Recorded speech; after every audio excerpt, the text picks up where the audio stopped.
하나님이 함께 하시는 은혜와 평강이 오늘도 주 앞에 나와 예배드리시는 여러분 모두에게 충만하기를 기원합니다. 예수의 이름은 정말 귀한 것, 또 복된 이름입니다. 예수 앞에 나올 때 우리가 죄사함을 받고 또한 은총을 입기 때문에 그렇지요. 예수님이 우리의 구원이 되시고 또한 영생 복락이 예수님으로 말미암아 주어지기에 우리는 늘 그 이름을 의지하고 소망 가운데 살아가야 될 줄로 믿습니다. 러시아 사람들이 가장 좋아하는 이름이 멜스라고 합니다. 그 이름은 옛 소련의 유명한 네 사람 이름의 첫 글자를 따서 만들었는데 막스의 M, 그리고 엥겔스의 E, 레닌의 L, 그리고 스탈린의 S를 따서 멜스가 되었다고 합니다. 많은 사람이 이 이름을 자랑하고 또한 사용했다고 해요. 그런데 소련은 이 네 사람 때문에 망했습니다. 오늘 우리의 문제를 해결할 수 있는 것은 사람의 이름이 아닌 예수 그리스도의 이름이라는 사실입니다. 예수님의 이름은 세상의 소망이고요. 또한 그 예수님의 이름으로 우리는 이 땅에서도 천국의 기쁨을 누리며 살아가고 있는 겁니다. 그 이름을 의지하며 살아갈 때에 실패와 고통의 자리에서 다시 일어날 수 있고 또한 질병을 이기고 죄에서 승리할 수가 있다는 사실이지요. 예수님의 이름에 구원의 역사가 있음을 믿고 날마다 그 이름을 의지하고 자랑하며 살아가는 저와 여러분이 되기를 소망합니다. 하나님은 무엇보다도 우리를 사랑하십니다. 아마 그 사랑의 크기와 깊이와 넓이는 우리가 하나님을 사랑하는 만큼 깨달을 수 있을 것입니다. 그 사랑의 하나님이 우리에게 복을 주시려고 율법을 허락하신 겁니다. 율법을 마음에 새기고 순종하면 하나님이 주시는 풍성한 은혜를 누릴 수 있다는 사실이지요. 오늘 신명기 6장 1절에서 9절의 말씀을 중심으로 내 하나님을 사랑하라 하는 제목으로 함께 은혜 나누도록 하겠습니다. 모세는 하나님이 주신 명령과 규례와 법도를 지키면 하나님께 복을 받는다고 선포하고 있습니다. 비록 하나님은 사람이 가까이 할 수 없는 거룩한 분이지만 사실 하나님은 이스라엘과 함께 하시고 그들에게 복 주시기를 원하시는 분이었습니다. 물론 이스라엘 사람들뿐만 아니라 하나님의 형상을 닮은 이 땅의 모든 사람들이 하나님 주시는 은혜와 복 안에 살아가기를 원하시지요. 이스라엘이 하나님 앞에서 죽임당하지 않고 하나님이 주신 땅에 들어가 복을 누릴 수 있는 길, 그것은 바로 율법을 지키는 것이었습니다. 특별히 모세는 하나님이 주시는 명령과 규례와 법도를 가르치고 또 지키고 듣고 행해야 한다고 말씀합니다. 오늘 1절에서부터 3절까지가 바로 그러한 내용으로 구성되어져 있어요. 명령과 규례와 법도를 가르치고 지키고 또한 듣고 행하게 하라고 말이지요. 그렇게 해야 이스라엘은 약속의 땅 가나안을 차지하고 장수하며 복을 받아 번성할 수 있다는 겁니다. 이처럼 하나님의 백성이 복을 받아 번성하게 되는 비결은 많은 물질, 자원이나 비옥한 토지나 강한 군사력 또는 지정학적 요소를 갖추는 것이 아니라 하나님의 말씀에 순종하는가 그 여부에 달려 있다는 것이지요. 우리가 주님 앞에서 잘되고 또한 교회가 주님 앞에서 든든히 서나가는 길은 오직 말씀 위에 서는 것밖에는 없습니다. 모세는 이제 이스라엘 사람이라면 그 누구도 모르는 사람이 없는 쇠마의 말씀을 가르치기 시작합니다. 이 쇠마는 이스라엘 모든 사람들의 신앙 고백이고 자신들뿐만 아니라 자자손손들에게 계속해서 잊지 않고 기억해야 할 하나님의 말씀임을 이야기합니다. 이스라엘 사람은 우선 하나님이 유일하신 신으로 다른 신이 존재하지 않는다는 사실을 철저하게 믿어야 했습니다. 오늘 읽은 말씀 가운데 4절에 보면은 이스라엘아 들으라, 우리 하나님 여호와는 오직 유일한 여호와이시니 그랬지요. 하나님은 두 분, 세 분 계신 게 아닙니다. 오직 한 분이시고 그 유일하신 하나님만이 우리의 구원이 되시고 또한 영원한 생명을 주시는 분이라는 사실이지요. 그래서 그 하나님을 믿고 찬양하고 또한 예배하며 살아가야 하는 겁니다. 그리고 그 유일하신 하나님을 마음과 또한 뜻과 힘을 다하여 사랑해야 한다고 말씀하고 있지요. 하나님은 이방 신들처럼 해를 입을까 두려워하는 사람의 마음을 악용해서 재물을 바치게 하시는 분이 결코 아닙니다. 자기 백성을 사랑하시고 또한 사랑받기를 원하시는 분이지요. 비록 거룩한 하나님을 죄인이 가까이 할 수는 없지만 그럼에도 불구하고 하나님을 사랑하는 마음을 가지고 그 사랑을 근거해서 주님을 예배하고 섬기는 그것이 바로 참된 신앙인 줄로 믿습니다. 이방 종교에서는 신을 두려워해 제물을 바침으로써 신과 좋은 관계를 맺으려고 합니다. 그런데 하나님은 이스라엘과 맺은 관계를 사랑으로 정의하셨습니다. 이스라엘이 하나님을 사랑하는 방법은 바로 하나님의 말씀을 마음에 새기고 부지런히 가르치고 강론하며 몸과 집 어디에나 그 하나님의 말씀을 있게 해서 가까이 하는 거라고 소개하고 있지요. 이방 종교에서처럼 재물을 많이 바치는 것이 아니라 하나님의 말씀을 잘 알고 그것을 가까이 하며 그 가르침을 실천하는 것이 바로 하나님 사랑하는 방법이라고 말씀합니다. 하나의 예로 사무엘 선지자는 사울에게 순종이 제사보다 낫다는 가르침을 준 바가 있습니다. 아무리 많은 것을 드린다 할지라도 하나님을 사랑하는 마음이 그 사람에게 없다면 그 모든 재물은 헛된 것이 되고 맙니다. 우리는 마음과 또한 뜻과 힘을 다해서 하나님을 예배하고 사랑하는 일에 힘써야 될 줄로 믿습니다. 하나님을 사랑하기 위해서는 우선 말씀을 알고 하나님의 뜻에 순종해야 하지요. 우리가 누군가를 사랑하면 그 사람에 대해서 더 알기를 원하고 또 이해하기 위해서 노력을 합니다. 마찬가지로 하나님을 사랑하는 사람은 하나님을 잘 알기 위해서 말씀을 공부하고 또 그 말씀대로 실천하려고 노력을 하지요. 단순히 예배에 참석하고 하나님을 사랑한다고 말하는 것만으로는 부족합니다. 말씀에 대한 지식과 순종이 없이 종교적 행위만으로 하나님을 사랑한다고 말할 수는 없다는 것이지요. 진정 하나님의 뜻을 깨닫고 주님을 사랑하려고 힘쓰는 저와 여러분이 되었으면 합니다. 우리가 하나님의 명령을 지켜 행하면 하나님께서 약속하신 은혜와 복을 받습니다. 율법을 지키면 삶이 풍성해진다고 했습니다. 오늘 여러분들에게 읽어드린 말씀 가운데 1절과 2절을 보면은 너희가 건너가서 차지할 땅에서 이 명령과 규례와 법도를 지켜 행하라고 하지요.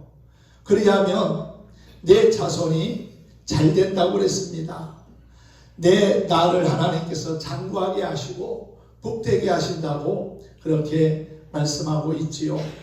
많은 사람이 풍성한 삶을 살기 위해서 나름대로 애쓰고 노력을 하지만 성경의 말씀을 따라 살지 않으면 결국 그 모든 수고가 헛된 것이 되어버리고 맙니다.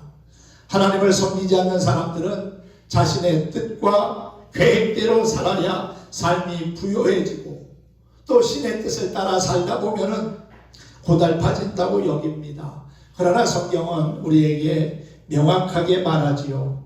우리가 율법을 지켜 하나님과 함께할 때 하나님이 우리의 삶을 복으로 채워주신다고 말입니다. 하나님이 우리에게 주시는 복은 단순히 눈에 보이는 물질적인 복을 의미하지는 않습니다. 물론 그것도 포함이 되지요. 그런데 더 중요한 것은 우리가 구원받은 하나님의 백성과 자녀로 살아가게 된다는 겁니다. 최고의 복은 우리가 하나님의 자녀가 되는 거지요.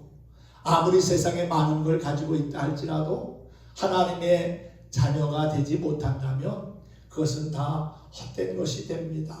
오직 하나님의 자녀로 우리가 구원받은 천국 백성이 되었다는 것에 대해서 늘 감사하고 기뻐하며 살아가는 저와 여러분이 되었으면 합니다. 복된 삶을 사는 비결, 그것은 바로 하나님의 뜻을 깨닫고 순종하는 데 있다는 사실이지요. 율법의 시작은 명확합니다. 하나님이 왜 우리에게 율법을 주셨을까요?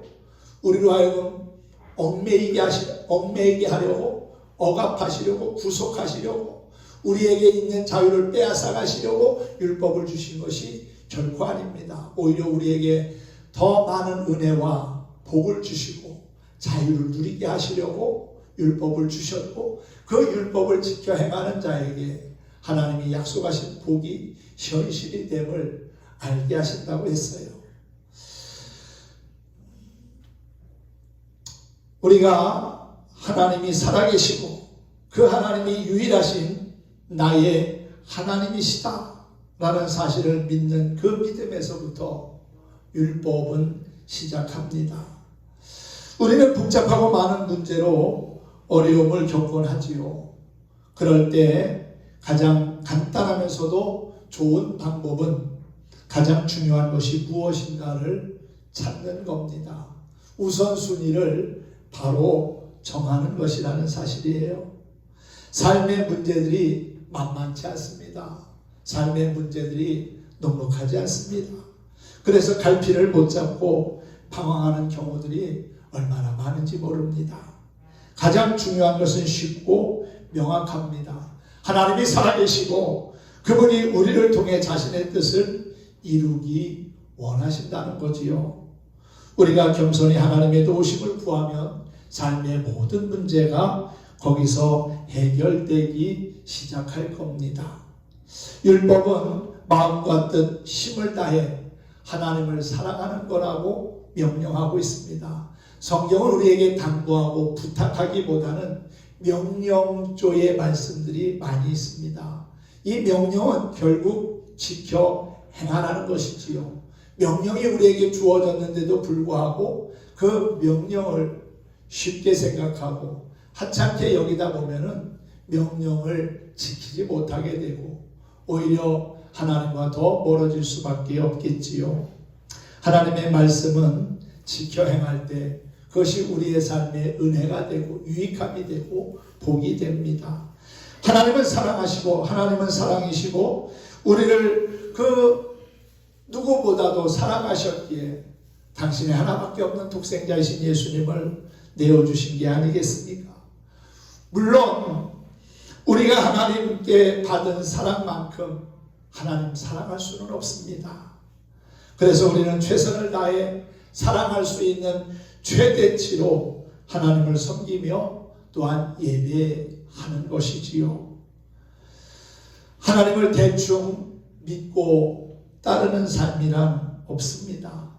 흥정하듯 거래하듯 또 타협하듯이 하나님을 믿을 수는 없는 거지요. 최선을 다해서 하나님을 사랑하는 모습이 우리 안에 있기를 소망합니다. 말씀을 마음에 새기고 부지런히 가르치고 또 강론하며 기록한 것이 하나님을 사랑하는 방법임을 신명기 기자는 우리에게 일깨워주고 있습니다. 하나님의 말씀인 성경 가운데 길이 있으며 또한 그 안에 지혜가 있기 때문에 그렇습니다. 하나님이 우리에게 보이신 길을 겸손히 따르는 것이 결국은 하나님을 사랑하는 방법인 줄 믿습니다.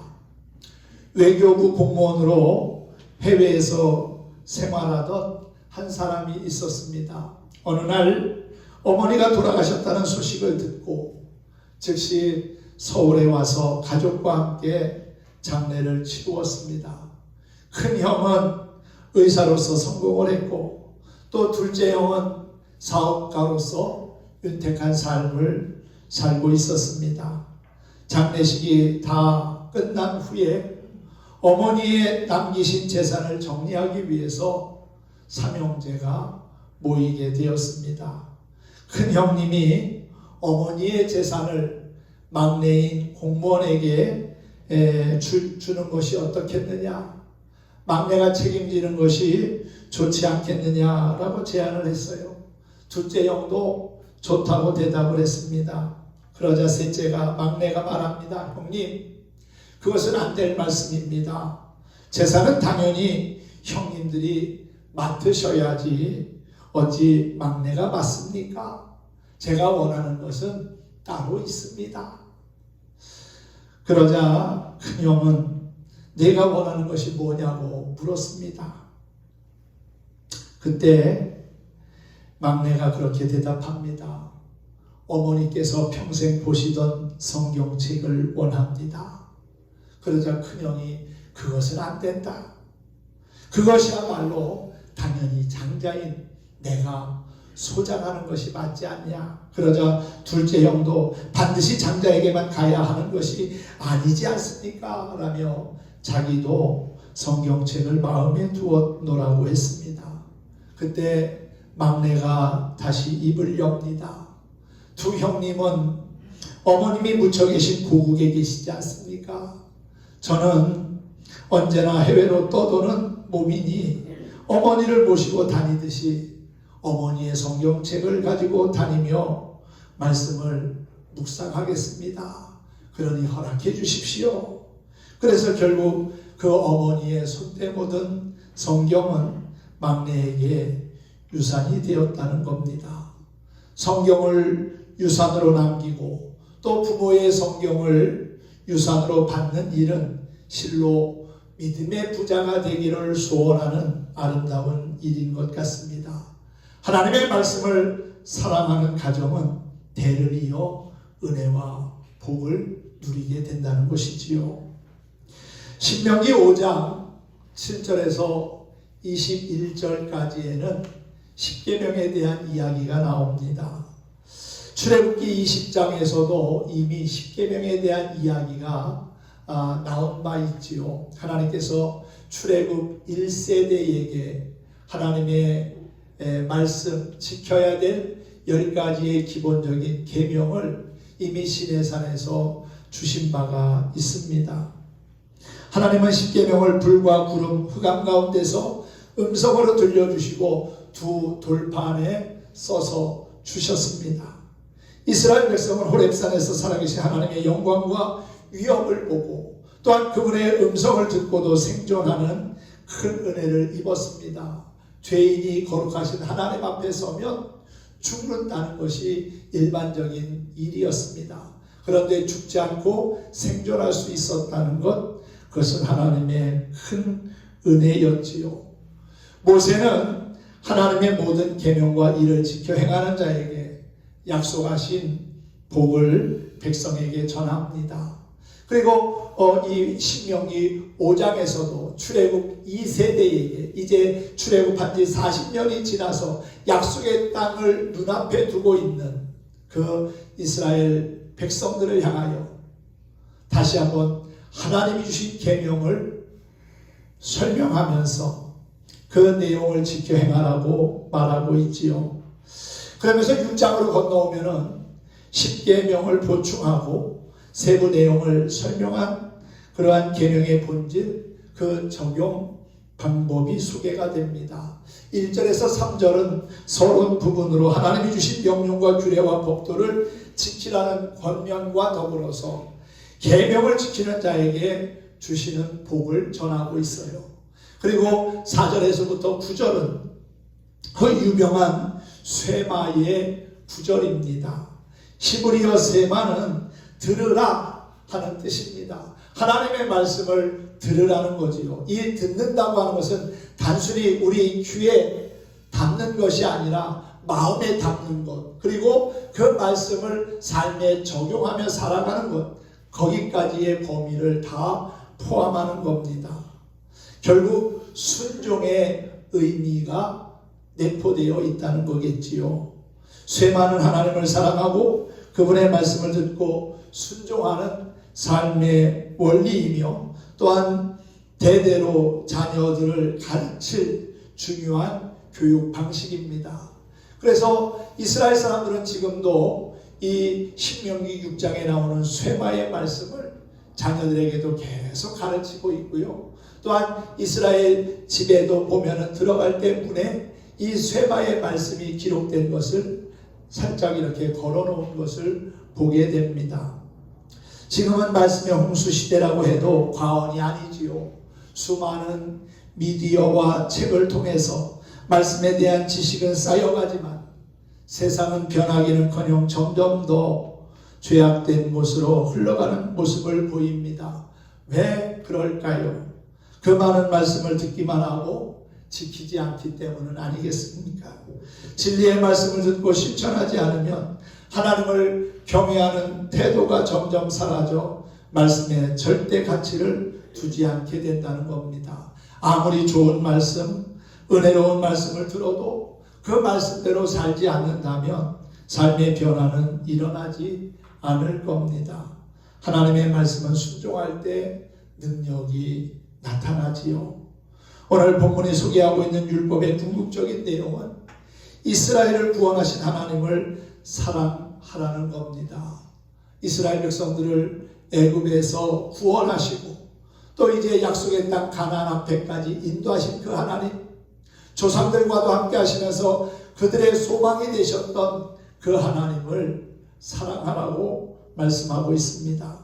그렇다면 그 하나님을 어떻게 사랑할 수 있을까요? 하나님을 진정으로 사랑하기 위해서는 첫째로 마음을 다해야 합니다.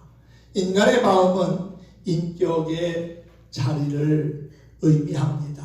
인격적으로 하나님을 섬기고 예배하며 살라는 것이지요. 우리의 인격은 지, 정, 의로 구성되어져 있습니다. 그래서 이러한 모든 인격을 총동원해서 하나님을 섬기고 예배하는 것이 바로 사랑하는 것이라는 거고요. 마음을 다해서 말입니다. 두 번째는 뜻을 다해야 합니다. 히브리인들에게 뜻은 영혼 및 생명을 의미합니다. 자신의 영혼을 담아서 생명을 다하여 하나님을 사랑하라는 거고요. 셋째는 힘을 다해야 한다고 했죠. 여기서 힘이란 신체의 활력과 능력을 의미합니다. 있는 힘을 다해서 자신에게 주어진 능력을 다 동원해서 하나님을 사랑하라는 거예요.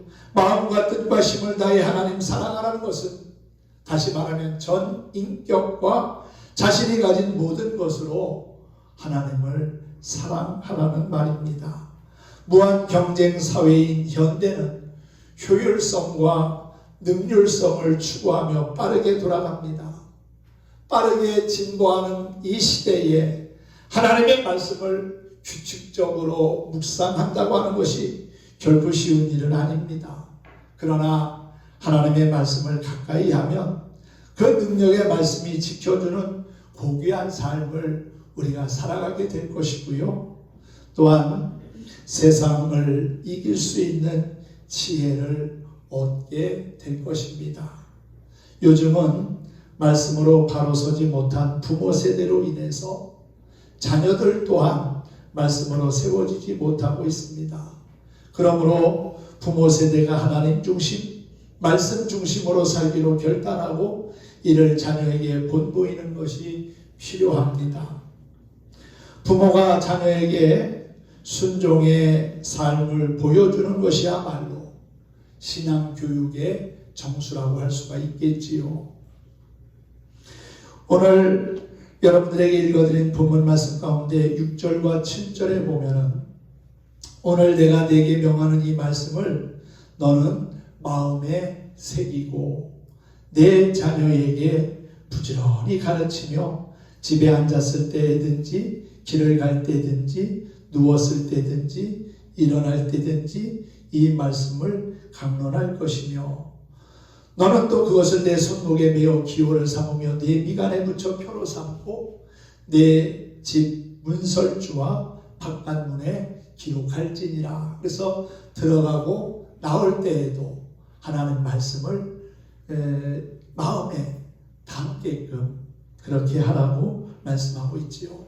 그냥 본인뿐만 아니라 본인의 가족들, 자녀들까지도 늘 들어가며 나오며 하나님 사랑하는 것이 우리의 본분이구나, 하나님을 사랑하며 섬기며 예배하며 살아가는 것이 우리의 진정한 사명이구나라고 하는 것을 일깨워 주게 하신 겁니다. 그렇습니다. 모든 계명은 하나님이 우리를 위해 사랑으로 주신 것임을 기억하고 일상의 작은 부분에서부터 말씀과 더 친밀해지기를 힘쓰는 저와 여러분이 되었으면 합니다. 출애굽 2세대가 요단강을 건너 약속의 땅에 들어가면 가장 중심에 두어야 하는 것, 그것은 바로 하나님의 계명이었습니다. 하나님이 율법을 주신 이유는 그분을 경외하고 그분이 베푸시는 모든 복을 누리게 하기 위함이었다는 것이지요. 율법은 이스라엘을 구속하기 위한 것이 아니라 그들에게 참된 자유와 기쁨과 하늘의 소망을 주기 위한 하나님의 최고의 선택이라는 사실이지요. 마음과 뜻과 힘을 다하여 하나님을 사랑하고 그분 말씀대로 살아가면 우리의 인생은 흔들리지 않는 복된 삶을 살게 될 것이고 우리는 날마다 우리의 구원이신 그 하나님을 자랑하는 간증의 주인공이 되리라고 믿습니다. 그렇게 살아가는 저와 여러분이 되기를 주님의 이름으로 축원합니다. 오늘도 함께 찬양하며 말씀을 마치겠습니다. 하나님 참 사랑은 이라는 찬양을 같이 부르면서 말씀을 마치겠습니다.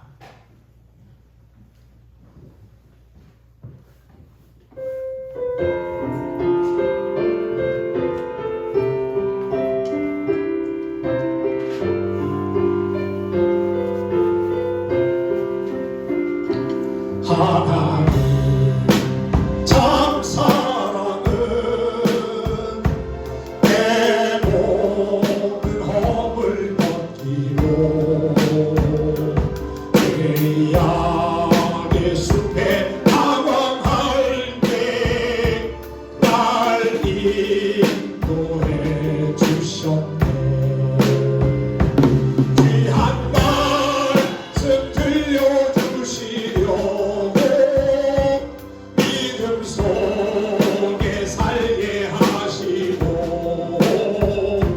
주의 영광 나타내시고자 이 죄인을 택했네. 하나님 참 사랑은 내 영혼 소생시키고 죽음의 늪에 헤매일 때 날 잡아 이끄셨네. 박제는 종내에 주셨으니 한량 없는 기쁨 넘치네. 하나님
독생자이신 예수님을 우리에게 보내시고 그분을 십자가에서 죽게 하시면서까지 우리를 구원하신 그 하나님의 사랑이 있었기에 우리는 용서받은 죄인으로 하늘의 소망을 노래하며 살 수 있게 된 것이지요.